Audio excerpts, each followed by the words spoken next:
That's the Sun card. Very nice beginning to December for you, Taurus. That means that, you know, basically you're full of your own vitality, your own radiance. When the Sun card appears, usually that's a card of self-acceptance. And it's just like, you know, all the things that the sun shows. It's vitality, it's radiance, it's the fire of life. It's got all those sunflowers depicted in the card. And so it's a card of basically like sunny radiance. You may be feeling like on top of your game, or just full of happiness, full of light, full of just sunny vitality. So if you are experiencing that at the beginning of December, just enjoy it. It's also actually depicting a couple here, or two figures. So if you're in a relationship, you might just be enjoying the sunny radiance of and pleasures of your relationship. So it looks like the beginning of December is pretty nice for you, Taurus. So just enjoy that. It looks like this light is putting a glare, so I'm going to move that light back a bit. Then it looks like you also have, this is confirming that relationship. Two of Cups is an exchange of hearts. So it's basically saying that relationship is favored right now.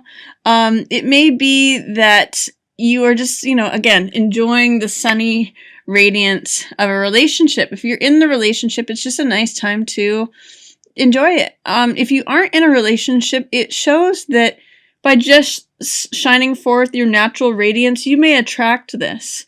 And your relationship dynamic is really favored at the beginning of December. So it's sort of like putting a spotlight on it. That sun has the same effect of a spotlight. We see that with Leo, which the sun represents. And it's spotlighting, highlighting relationships. And they're all in the upright position, so it's all really favorable. So just enjoy time with your partner. Or if you're not in partnership, enjoy, you know, friendships, or enjoy, just shine forth your natural radiance, and there may be something that attracts a partner to you. Opening of December looks good, Taurus.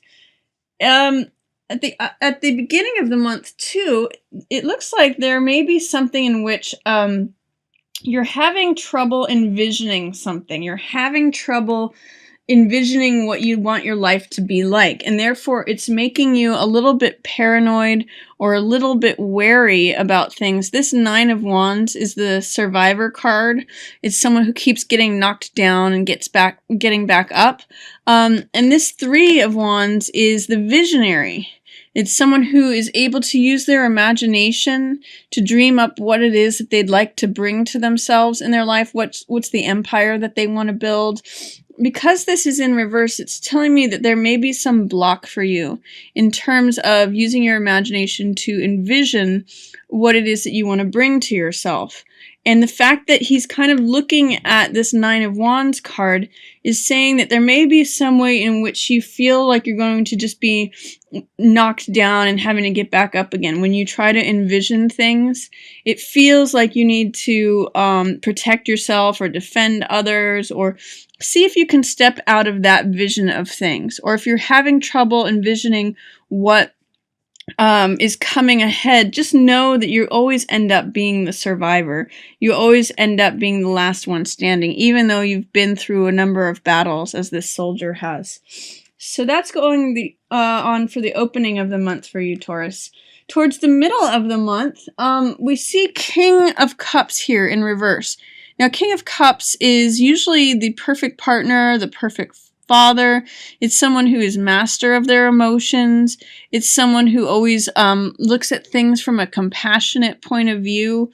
And often this represents a water sign, so Scorpio, Pisces, or Cancer. If there's someone who is a water sign that is close to you, it looks like that they may not be showing up as you are used to them showing up, or as you expect them to show up. I'm actually seeing Queen of Cups and King of Cups here at odds with one another. They're separated by this card of the ending of a cycle.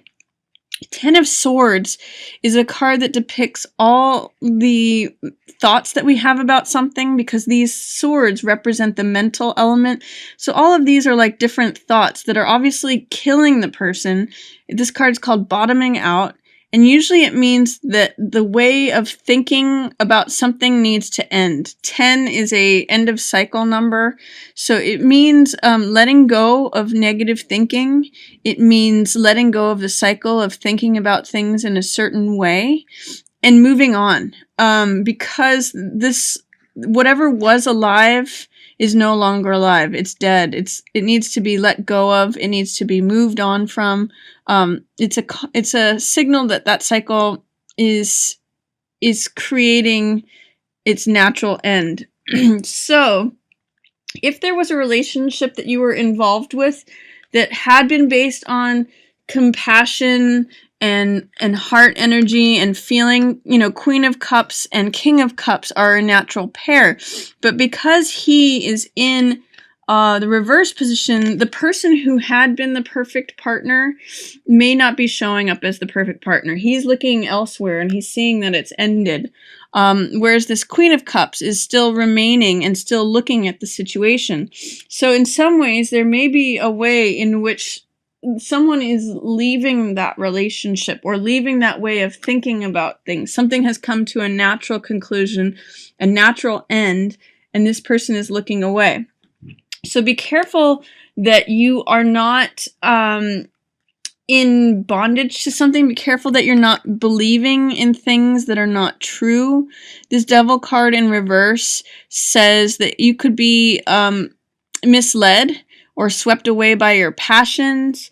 It says you might actually be believing things that are not true because it's under the surface. It's being held below. You're not seeing that it's actually like an addiction. Or Devil card usually shows up when there's things that we succumb to that are actually less than ourselves, but we give them more power over ourselves. Things like addiction, things like gambling or sex addiction, or, you know, shopping addictions, or however it shows up, food addictions, however it shows up for you. It's usually things that take control over of us.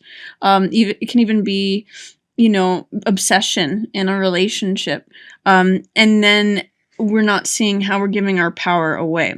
So the fact that this is in shadow, in suppression, says that it may not even be coming up to the surface. You may not even be aware of it on a conscious level. So be aware in the middle of the month that you are looking at things as they are, that you're not turning yourself over to passions, obsessions, addictions that you're not aware of, especially in relation to this dynamic. You may even be seeing that this is a couple in front of you that is coming to some sort of end or cycle here. I also see that there is King of Rods in reverse. King of Rods is normally a very bold, charismatic, vibrant King of Fire who does things in his own unique way and his own eccentric way. So he's usually very confident, very original. And if you're not feeling that towards the end of the month, or if there's someone that you are having difficulty with towards the end of the month, see if you can just bring your own vitality to it, your own originality, your own uniqueness, because this is really a month for you to shine. It's opening up with the sun. These could even be like two different managers or bosses that you're having to contend with. Usually kings have some sort of authority over something, so it could be like a landlord, it could be a boss, it could be a partner, it could be someone who just controls or maintains a domain, has an authority or presence in relation to you in some way. And it could be that they are just at odds with you right now. This could be two family members, like, you know, two different grandfathers. So whatever's going on with them, they're not seeing things in an upright way. This figure is preoccupied with financial losses right now. 5 of Coins is a card of financial loss, feeling destitute, feeling left out in the cold.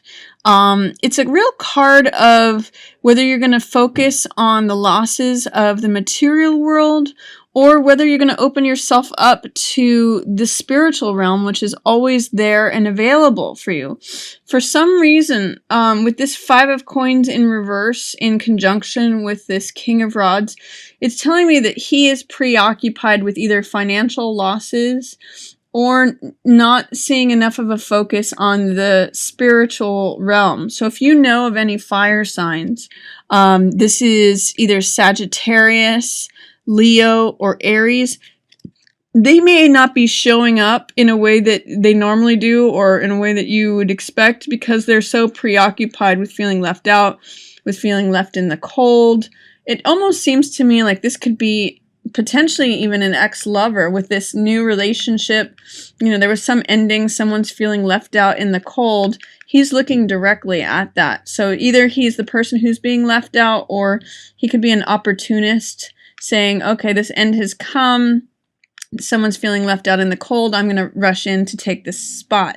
I don't know. I'm just getting that this could be an older ex or something like that who may be thinking about or viewing the situation. I'm also seeing that because Six of Cups means sentimentality, thinking about the past. This is returning to childhood or innocence. And sometimes it can be reunion with an ex or reunion with someone you've known from the past. But usually it just means, you know, sentimentality, innocence, the kind of sweetness that children have between each other. It also is possible that with whatever friction is going on within a relationship, it's making you think back to a time of, you know, when things were innocent with this ex. So that's possible too. I see at the end of the month that there's something to do with joint finances or juggling money. When Two of Coins is in reverse, it means that there may be a way that you're having to divide your time up between different projects, or you're having to divide your money up between different things, like you're having to set aside money, like they say when you rob Peter to pay Paul, where you just have enough to cover your bases. This is juggling, or it could be juggling time. So you're trying to juggle work and personal life, or it's feeling like you need to juggle things, have time allocated for different projects that you're working on. It kind of can feel sometimes like you're spread a little bit thin. So when I see that in the reverse position, which is the feeling stressed out, feeling like you've got a lot of balls in the air, what I recommend is adopt a feeling of flexibility. Adopt a feeling of that you are able to manage many things at once, that you are able to multitask, and you can do it in a balanced, fun way. That's the high side of this card. So that you may be feeling around the holidays a little sentimental, especially regarding some sort of past love or time of childhood or innocence, and you may feel the need to juggle things, especially around the holidays, but just see if you can maintain some composure, some balance. Look at it as having fun, or look at it as how capable you are able to be. I think of you know, old acrobats who are able to spin plates and go on a unicycle at the same time, and they kind of show what they're capable of by doing many things at once. So look at that as a possibility, Taurus, for December. I also want to mention about our upcoming new moon and full moon. You have a new moon coming up in your 8th house. New moons are times when it's good to set intentions for new beginnings. And 8th house is all about hidden things, mysteries, transformations. 8th house represents the phoenix, so something that gets burned down to the ground and then rises from the ashes. So if there's something that is feels like it's dead and gone, if you want to resurrect something that you used to do, or bring something back into life that was old, dead, and gone, if you had an old way of doing things and you want to bring it back, now's a good time to set intentions to bring that back to life. Or it may be a good time to investigate something if there's a hidden mystery or puzzle that you're trying to solve, or question that you have. 8th house is the house of unlocking secrets and finding out secrets. So It's a good time to set intentions to study, esoteric arts or occult things. It's also a good time to study anything that is, or begin a new project and something that's hidden. So like hidden treasure or hidden knowledge. It's a good time where you can set intentions to uncover that. If something's been eluding you for a while, you may come to know hidden knowledge over the next 6 months. Also, we have on December 25th, first of all, sorry, that new moon is going to be in Sagittarius on December 11th, so that's in your 8th house, Taurus. We also have on December 25th, we have a full moon in Cancer, which is your 3rd house, and that's your house of communication. So for some, it's going to be that information is finally going to come to the surface on something. Full moons are when things culminate, when things come to climax, when things come to fullness, when things come to the surface. And Gemini is the ruler, that's 3rd house energy. Although it's in Cancer, it's the 3rd house is natural house of Gemini. So that's information and communication. So some information may get communicated to you. You may finally be able to communicate to someone else something that you've been trying to get through. That information finally comes to the surface. You finally get to speak with that person. You finally get to express something. Whatever is in terms of information or communication, something is coming to fulfillment, fruition, climax, completion, or coming to the surface. Something that's ready to be released at that full moon, or right around Christmas, December 25th. So that's my reading for you, Taurus. I hope you enjoyed it. As always, I love responding to comments. So if you have any questions, feel free to put those in the comments below. And then feel free to share this on any platform that you like, or subscribe. Thank you so much for watching. Yours in the stars.